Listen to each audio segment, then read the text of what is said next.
사람이 가장 큰 사람이라, 가장 높은 사람이다, 이렇게 생각을 하십니까?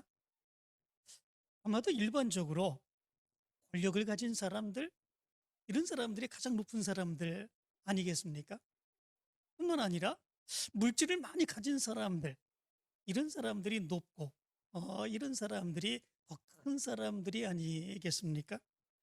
또 많이 배운 사람들, 또 부족함이 없이 살아가는 사람들, 그런 사람들의 모습을 보면 나도 저 사람처럼 살고 싶다, 그런 생각을 해보지요. 그런 사람들이 높고 큰 그런 사람들이 아니겠습니까? 예수님을 따르던 예수님의 제자들도 그런 생각을 가지고 있었던 것이지요. 예수님께서 십자가를 지시기 위해서 예루살렘으로 올라갈 때에 길에서 제자들이 서로 다투지 않습니까? 누가 더 크냐, 서로 다투는 그런 모습들이 있었습니다. 큰 자리를 차지하는 사람, 그 사람은 더 높은 사람이다, 더 큰 사람이다, 그렇게 생각을 했었던 것이지요. 그런데 예수님께서는 제자들을 부르시지요. 그리고 이렇게 말씀을 하십니다.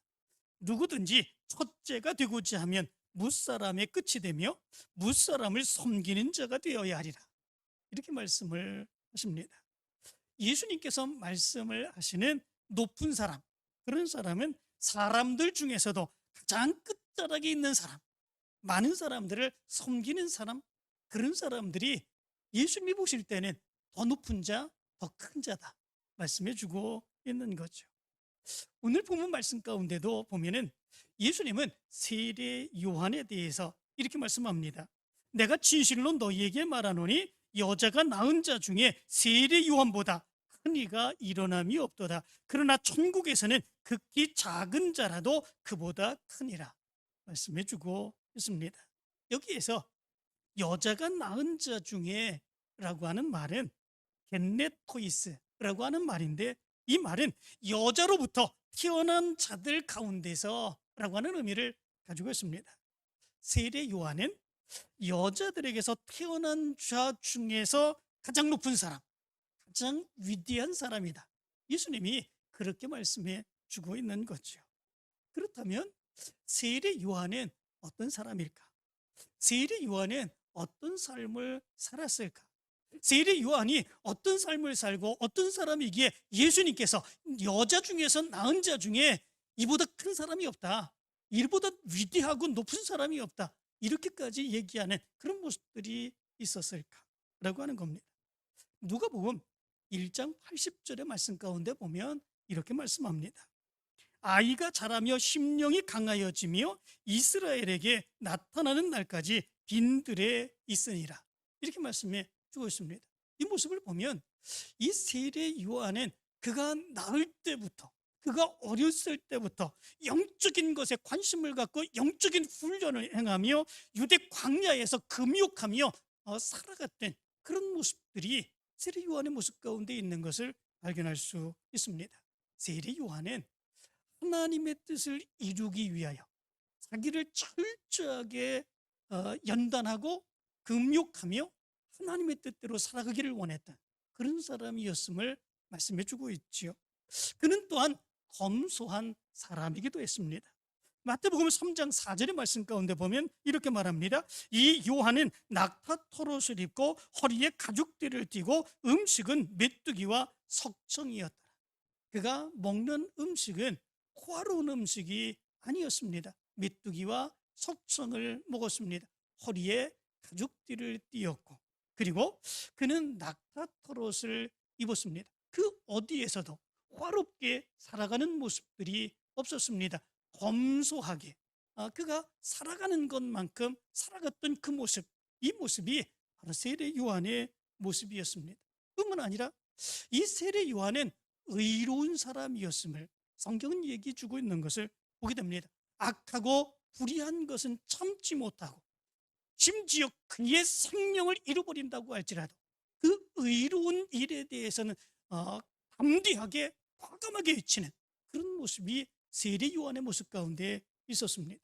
그 당시에 갈릴리의 영주요 또 통치자였던 헤롯 안디바라고 하는 그런 사람이 있었습니다.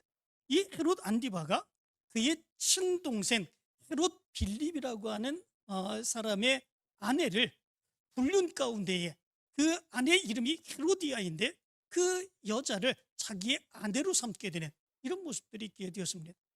이런 것은 있을 수도 없는, 해서는 안 되는 그런 짓이지요. 그러나 그 모습에 대해서 그 당시에 그 땅에 살고 있었던 사람들은 어느 누구도 그것이 잘못이라고 지적하는 사람이 없었습니다. 그것을 잘못이라고 말하는 사람이 없었습니다. 왜냐하면 그 당시에 가장 권력이 있었던 그 사람이었기에 그것을 말하는 순간 자기의 목숨이 위태로운 그런 모습들이 있었기 때문에 그렇습니다. 그러나 그 일에 대해서 과감하게 담대하게 지적하며 책망했던 그 사람이 있었습니다. 그 사람이 누구냐면 세례 요한이었습니다. 세례 요한은 동생의 아내를 취하는 것이 옳지 않다, 이렇게 책망하면서 이 헤롯 안티바를 책망하는 그런 모습들이 있게 되었습니다. 물론 그 일로 인하여 나중에 세례 요한은 참수형을 당해서 죽음을 당하게 되는 그런 모습들이 있게 되죠. 자기의 목숨을 잃는 한이 있다고 할지라도 정의를 위해서, 바른 일을 위해서 그가 그 입술을 벌려서 책망하고 말씀을 선포했던 그런 사람이 세례 요한이었다라고 하는 것입니다. 뿐만 아니라 그는 자기가 이 세상에 무엇 때문에 태어나게 되었는지 자기의 정체성에 대해서 분명하게 깨닫고 있었던 그런 사람이기도 했습니다. 요한복음 3장 28절은 이렇게 말합니다. 내가 말한 바 나는 그리스도가 아니요 그의 앞에 보내심을 받은 자라고 한 것을 증언할 자는 너희니라. 이렇게 말합니다. 나는 그리스도가 아니다, 메시아 앞에서 그를 예비하고 준비하기 위해서 보냄을 받은 자다. 이것이 세례 요한이 이야기한 이런 이야기였습니다.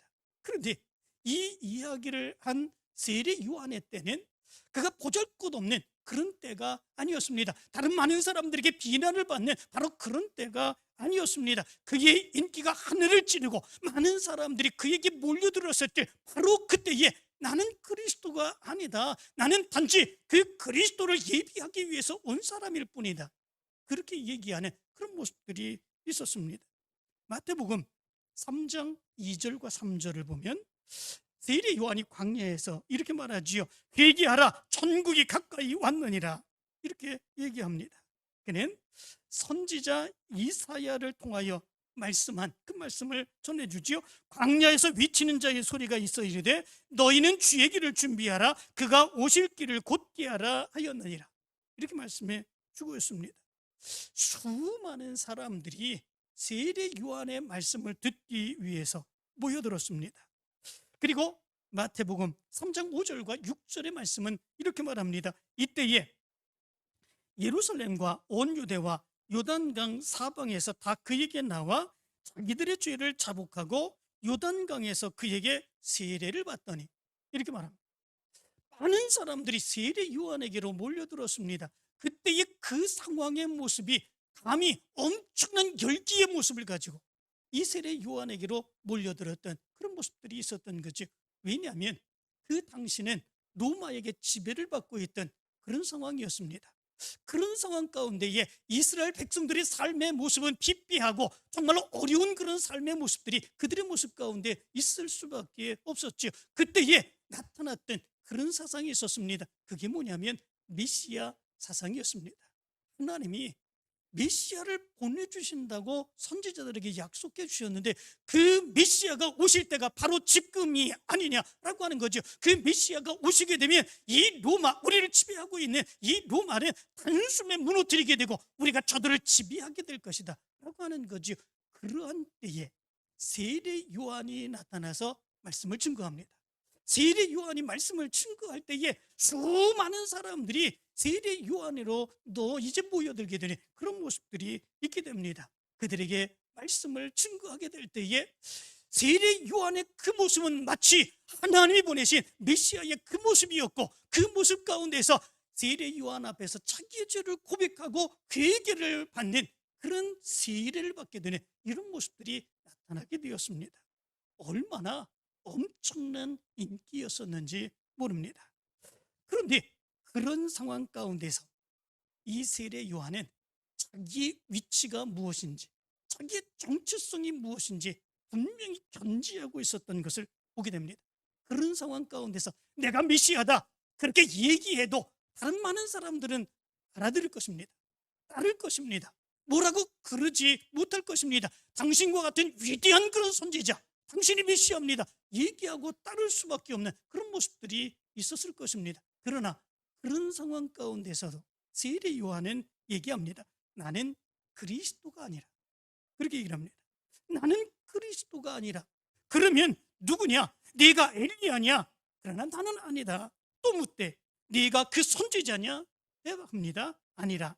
너는 내게 대하여 무엇라고 하느냐? 그때에 이렇게 세례 요한이 또 얘기하죠. 나는 선지자 이사야의 말과 같이 주의 길을 곧게 하라고 광야에서 외치는 자의 소리라. 그렇게 얘기합니다. 그때 또 묻게 됩니다. 네가 만일 그리스도도 아니고 엘리야도 아니고 선지자도 아닐진데 어찌하여 세례를 베푸느냐? 요한이 그렇게 대답하지요. 나는 물로 세례를 베풀거니와 너희 가운데 너희가 알지 못하는 한 사람이 섰으니 곧 내 뒤에 오시는 그이라. 나는 그의 신발끈을 풀기도 감당하지 못하겠노라. 이렇게 얘기를 합니다. 세례 요한은 무능한 사람이었기 때문에 이 이야기를 한 것이 아닙니다. 모자라는 사람이었기 때문에 이 이야기를 한 것이 아닙니다. 그 당시에 수많은 사람들이 그에게 몰려들었고 그의 말씀을 통해서 저 사람이 행하는 모습이 메시아가 행하는 그런 모습이다. 하나님이 보내신, 하나님이 약속한 그 사람이 틀림이 없다. 많은 사람들이 세례 요한에게로 몰려들며 세례 요한을 메시아인 것처럼 그렇게 착각을 했었습니다. 그렇게 위대한 사람이기도 했습니다. 그러나 세례 요한은 분명하게 이야기합니다. 나는 그리스도가 아니다. 나는 그리스도가 아니라 그분을 예비하는 자에 불과하다. 그렇게 얘기를 합니다. 자기의 정체성이 무엇인지, 자기가 무엇을 하기 위해서 하나님이 이 세상에 보냈는지 분명하게 알고 세상의 유혹에 넘어가지 않는 그런 삶을 살았던 사람, 그 사람이 세례 요한이었던 것을 보게 됩니다. 뿐만 아니라 이 세례 요한은 하나님의 말씀에 철저하게 순종하며 살았던 그런 사람이기도 합니다. 예수님이 나타나 세례를 주기 시작하자 많은 사람들이 세례 요한으로부터 예수님에게로 옮겨가는 그런 모습들이 나타나게 됩니다. 어제까지 자기에게로 말씀을 듣고 세례를 받기 위해서 수많은 사람들이 몰려들었었는데 예수님이 나타나시며 말씀을 증거하고 세례를 주고 그리고 많은 병자들을 고쳐주는 이런 모습 가운데에 세례 요한에게로 몰려들었던 그 사람들이 예수님에게로 옮겨가게 되는 이런 모습들이 있게 됩니다. 요한복음 1장 35절부터 37절까지의 말씀을 보면 이런 상황을 이렇게 얘기를 합니다. 또 이튿날 요한이 자기 제자 중 두 사람과 함께 섰다가 예수께서 건의심을 보고 말하되 보라 하나님의 어린 양이로다. 두 제자가 그의 말을 듣고 예수를 따르거늘. 그리고 요한복음 3장 26절은 이렇게 말합니다. 그들이 요한에게 가서 이르되 라삐여 선생님과 함께 요단강 저편에 있던 이 곧 선생님이 증언하시던 이가 세례를 베풀매 사람들이 다 그에게로 가더이다. 이렇게 이야기를 합니다. 세례 요한은 그 이전까지 예수님이 나타나서 말씀을 증거하고 세례를 주시기 바로 그 이전까지 최절정의 인기를 누리고 있었던 바로 그런 사람이었습니다. 그러나 하루아침에 그의 인기는 사그러들었고 예수 그리스도에게로 심지어 자기의 제자들마저도 예수 그리스도에게로 가서 예수님의 제자가 되는 이런 모습들이 있게 되었습니다. 이제는 자기는 아무것도 아닌 그런 사람 같은 모습들이 있게 되었죠. 그러나 세례 요한은 그런 상황 가운데서도 이런 고백을 합니다. 요한복음 3장 27절의 말씀 가운데 보면 만일 하늘에서 주신 바 아니면 사람이 아무것도 받을 수 없느니라. 세례 요한은 이렇게 얘기를 합니다. 그렇게 행해지는 이것, 내가 사람들로 인하여 많은 인기를 누리다가 예수 그리스도께서 오신 이후에 예수 그리스도에게로 수많은 사람들이 옮겨가고 심지어 제자들마저도 예수님께로 가버리는 이 상황들은 바로 우연하게 그렇게 된 것이 아니라 하나님의 뜻이다. 하나님이 그렇게 행하신 것이다. 하나님이 그렇게 행하신 것이라면 내가 그 뜻대로 이루는 것, 그대로 뜻대로 응답하여 살아가는 것, 그것이 맞다. 세례 요한은 그렇게 말씀하고 있는 것을 보게 됩니다. 하나님의 뜻이라면 그 어떤 것이라고 할지라도 철저하게 순종하기를 원했던 그런 사람이 세례 요한이었다라고 하는 거죠. 이렇게 행하기가 정말 어려운 거 아니겠습니까? 그렇게 수많은 사람들이 그에게로 몰려들었습니다. 그는 마치 메시아와 같은 그런 모습이었습니다. 그러나 하루아침에 그의 인기는 사라지게 되었고 그 주변에 많은 사람들은 다 예수님에게로 몰려가게 되는 이런 모습들이 있게 되었습니다. 그런 모습들이면 실망합니다. 좌절합니다. 시기합니다. 질투합니다. 때로는 더 큰 욕망을 가지고 그렇지 아니한 사람들을 책망하며 모욕하는 이런 모습들도 가질 수 있습니다. 그러나 세례 요한은 그러하지 않았습니다. 그것이 하나님의 뜻일진데 하나님의 뜻을 따르는 것이 옳다, 그렇게 여겼던 사람, 그 사람이 세례 요한이었습니다. 바클레이 주석을 보면 이런 이야기가 기록되어 있습니다. 미국에 스펜서라고 하는 그런 목사님이 계신데 이 목사님이 얼마나 그 말씀을 은혜스럽게 잘 전했던지, 이 목사님은 말씀을 듣기 위해서 수많은 사람들이 그 교회로 몰려들었습니다. 그 교회는 부흥했지요. 그런데 그가 점점 나이가 들게 되면서 그 교회로 그의 말씀을 듣기 위해서 모였던 그런 사람들이 한두 명씩 떠나기 시작합니다. 뿐만 아니라 길 건너편에 새로 부임한 목사님이 계셨는데 그 목사님은 젊은 목사님이었습니다. 그리고 그 목사님이 대단히 매력이 있었고 그리고 설교는 은혜가 있었고 그 많은 사람들이 그의 말씀을 듣기 위해서 그 교회로 몰려 들어가게 되었습니다. 어느 날 저녁 예배 때에 저녁 예배를 인도하기 위해서 이제 교회로 가서 예배를 인도하려고 보는데 교인들이 거의 나오지 않았습니다. 그때에 스펜서 목사님이 이렇게 얘기를 하지요. 교인들이 다 어디 갔습니까? 그렇게 묻습니다. 그러자 몇몇 모이지 않았던 그 교인들이 서로 주위를 보면서 머뭇거리며 말을 하지 못합니다. 그때에 한 직원이 이렇게 얘기를 합니다. 저 길 건너 교회에 새로운 목사님의 설교를 들으러 갔습니다. 그렇게 얘기를 했습니다. 참 너무한 거 아니겠습니까? 길 건너 교회에 새로 오신 젊은 목사님, 그 목사님이 설교를 은혜스럽게 행하는 그런 모습에 스펜서 목사님에게 은혜를 받았던 그 성도들도 거기가 더 은혜가 있다고 그 교회로 몰려가는 그런 모습들이 있었다는 거죠. 얼마나 마음이 상했을까, 얼마나 마음이 괴로웠을까. 스펜서 목사님은 그 이야기를 듣고 잠깐 침묵하더니 이렇게 대답을 했다고 그럽니다. 아, 그래요? 그러면 우리도 그들을 따라 가야 하는 것이 마땅하다고 생각합니다. 그렇게 얘기를 했다고 합니다. 아, 그렇습니까? 그러면 우리도 바로 그들을 따라서 그 교회로 가서 그 목사님의 설교를 듣는 것이 마땅하다고 생각합니다.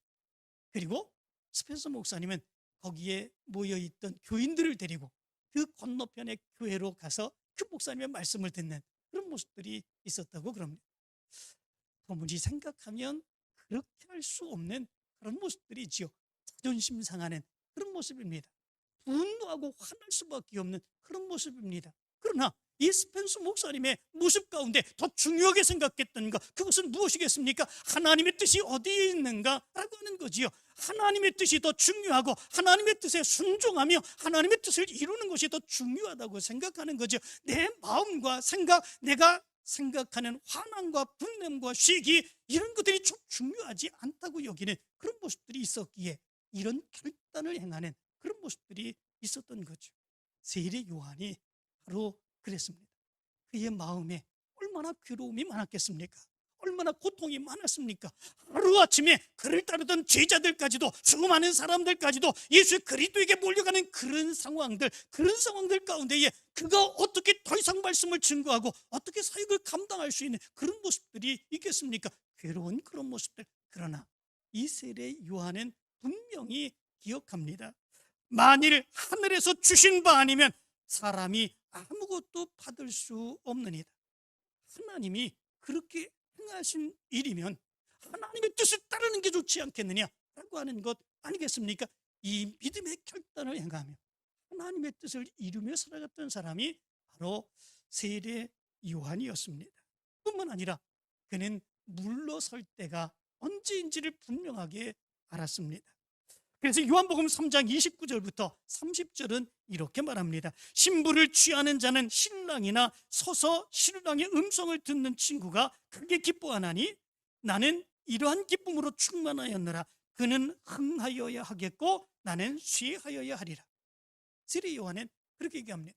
그 당시에 결혼식의 들러리의 비유로 자기가 어떤 일을 감당해야 되는가라고 하는 것을 얘기해 주고 있습니다. 그 당시에 결혼식을 행하게 되면 들러리가 있었다고 그럽니다. 그 들러리가 결혼식의 모든 일을 주관하고 초청장을 만들고 사람들 그리고 결혼식 준비를 행하는 그런 모습들이 있었다고 그러지요. 그리고 밤에 신랑이 오게 되면 신부에게로 신랑을 안내하여서 그렇게 결혼식을 행할 수 있도록 해주었던 사람이 바로 결혼식의 친구 들러리였다고 그럽니다. 만약에 그 친구가 결혼식이 되고 그리고 신랑이 왔는데도 불구하고 그가 들러리임에도 불구하고 그가 물러서지 아니하고 앞장서서 그가 모든 것을 다 행하게 되는 그런 모습들이 있게 되면 그 결혼식은 어떻게 되겠습니까? 그 신랑의 마음은 어떻겠습니까? 정말 기분이 좋지 않은 그런 모습들이 있는 거죠. 결혼식에서는 그 신랑의 마음이 최고로 기쁜 그런 모습들이 되어야 되는데 들러리는 바로 그 일을 위해서 준비해야 되는 사람인데 그렇지 아니하게 되면 문제가 생기는 거죠. 세례 요한은 자기가 들러리라고 생각했습니다. 그래서 예수 그리스도께서 이제 오신 이상, 메시아가 오신 이상 자기는 분명히 뒤로 빠져야 될 것이다 라고 하는 것을 분명히 깨닫는 그런 모습들이 있게 되었던 것을 보게 됩니다. 그래서 그는 흥하여야 하겠고 나는 쇠하여야 하리라, 이렇게까지 이야기한 것을 보게 됩니다. 세례 요한은 정말 예수님의 말씀대로 여자에게서 태어난 자들 중에서 가장 높은 자, 가장 위대한 자가 틀림이 없습니다. 이런 세례 요한의 모습을 보면 세례 요한보다 더 위대한 사람이 어디 있겠습니까? 세례 요한보다 더 큰 사람이 어디 있겠습니까? 이렇게 살아가는 사람이 어디 있겠습니까? 정말로 위대하고 정말 믿음으로 살아갔던 승리의 사람이 세례 요한이라고 볼 수가 있겠죠. 그런데 오늘 성경 말씀 가운데 보면 예수님은 이렇게 말씀해 주고 있습니다. 내가 진실로 너희에게 말하노니 여자가 낳은 자 중에 세례 요한보다 큰 이가 일어남이 없도다. 그러나 천국에서는 극히 작은 자라도 그보다 크니라. 이렇게 말씀해 주고 있습니다. 여자 중에서 낳은 자 중에 세례 요한보다 더 높고 더 크고 더 위대한 사람이 없다 말씀을 합니다. 그러나 천국에서는 아주 지극히 작은 자라도 세례 요한보다 더 크다 말씀해 주고 있습니다. 그렇다면 여기에서 천국이라고 그러면 그 천국은 어디를 의미해 주겠습니까? 이 천국은 죽어서 가는 하나님의 나라를 이야기하는 것이 아닙니다. 그럼 무엇이겠습니까? 예수 그리스도로 인하여 바로 오게 된 이 땅에서의 하나님의 나라입니다. 예수 그리스도께서 하늘 보좌를 버리시고 이 땅에 오셨습니다. 말씀을 전하셨습니다. 하나님의 능력의 역사를 행하셨습니다. 병자를 고치셨습니다. 하나님의 놀라운 능력의 역사를 행하셨습니다. 보잘것없는 그런 많은 사람들이 예수 그리스도를 통해서 하나님의 나라 천국을 체험하게 되었습니다. 하나님의 능력의 역사를 체험하게 되었습니다. 예수 그리스도가 함께하는 그런 놀라운 역사가 나타나게 되었습니다. 바로 거기에 그 사람들이 천국에 있는 사람들이다 라고 하는 것이지요. 그러므로 여자가 낳은 자 중에 세례 요한보다 더 위대한 사람은 없지만 세례 요한은 예수님을 통한 천국의 역사는 체험하지 못한 그런 사람이기에 예수 그리스도를 통해서 예수 그리스도의 은혜를 체험했습니다. 말씀을 체험했습니다. 능력을 체험했습니다. 그런 사람들, 아무리 보잘것없는 그런 사람들, 배우지 못한 사람들, 먹을 것이 없는 가난한 사람들, 그런 사람이라고 할지라도 예수 그리스도에 의해서 하나님의 은혜를 체험한 바로 너희들이 세례 요한보다 더 위대한 사람이다. 예수님이 말씀하시는 말씀이 바로 이러한 말씀인 것을 보게 됩니다. 여기에서 우리 믿음의 사람들의 삶이 어떠해야 되는지 깨달을 수 있게 됩니다. 세례 요한은 천국의 복음의 말씀을 듣지 못했습니다.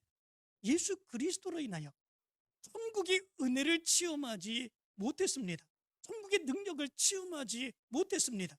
단지 예수 그리스도 메시아 천국을 증거하는 예수 그리스도를 예비하며 준비하는 그런 삶을 살았습니다. 그 삶을 살면서도 가장 낮은 자의 삶, 그리고 정말 자기의 모습이 아무것도 아닌 것임을 깨달으며 하나님의 말씀에 순종하며 살아가는 바로 그런 삶을 살았습니다. 그렇다면 천국의 놀라운 은혜를 체험한 그런 사람들의 삶은 어떤 사람이 되어야 되겠습니까? 천국의 능력의 역사를 체험하고 천국의 말씀을 체험하고 천국의 놀라운 역사를 체험했던 바로 그런 사람들은 어떤 삶을 살아야 되겠습니까? 세례 요한보다 여인들이 낳은 자 중에 가장 최고로 높은 자, 위대한 자, 바로 세례 요한보다도 더 뛰어나고 더 능력 있고 더 높은 자, 그리고 칭찬받고 인정받는 그런 삶을 살아야 되는 그런 모습들이 있어야 된다라고 하는 거죠. 그 삶을 살아야 되는 사람들이 누구이겠습니까?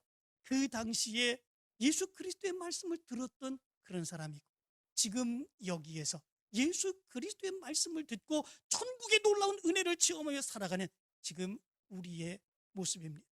그렇다면 세례 요한이 예수 그리스도의 놀라운 역사로 인하여 천국을 체험하지 못하는데도 불구하고 그런 삶을 살았는데, 우리는 어떤 삶을 살아야 되겠습니까?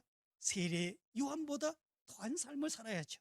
세례 요한보다 더 겸손하고 더 낮아지고 더 하나님의 뜻대로 살고 그 믿음으로 살아서 하나님의 역사를 이루기를 원하는 삶, 그 삶이 천국을 체험한 바로 우리 믿음의 사람들의 삶이어야 된다고 하는 사실을 여기서 가르쳐주고 있는 것을 보게 됩니다. 마틴 루터 킹이라고 하는 그런 사람은 이렇게 이야기를 했습니다. 누구나 위대한 사람이 될 수 있다. 왜냐하면 누구나 남에게 필요한 존재가 될 수 있으니까. 대학을 가고 학위를 따야만 남에게 필요한 존재가 되는 건 아니다. 학식 있고 머리가 좋아야만 남에게 필요한 존재가 되는 건 아니다. 많은 재물과 명예를 가졌다고 해도 남에게 필요한 존재가 되는 건 아니다. 사랑을 실천하는 손과 발이 있다면 바로 그 사람은 위대한 사람이다. 이렇게 얘기를 했습니다. 천국의 은혜를 체험한 우리 믿음의 사람들이 어떻게 살아야 되는가? 아는 것으로 끝나는 것이 아니라, 지식으로 끝나는 것이 아니라, 바로 그 은혜를 체험한 그 믿음을 가지고 믿음으로 실천하며 살아가는 모습이 우리의 모습 가운데 있어야 함을 얘기해 주고 있습니다. 사랑하는 성도 여러분, 우리는 이제 강림절 두 번째 절기를 지내고 있습니다. 여러분들의 믿음의 삶이 여자 중에서 낳은 자 중에 가장 큰 자, 가장 위대한 자, 세례 요한보다 더 믿음으로 살고 더 말씀으로 살고 하나님의 은혜로 살고 더 낮아지고 겸손한 믿음의 삶을 살아서 하나님의 더 큰 역사를 이루어가게 되기를 간절히 축원합니다.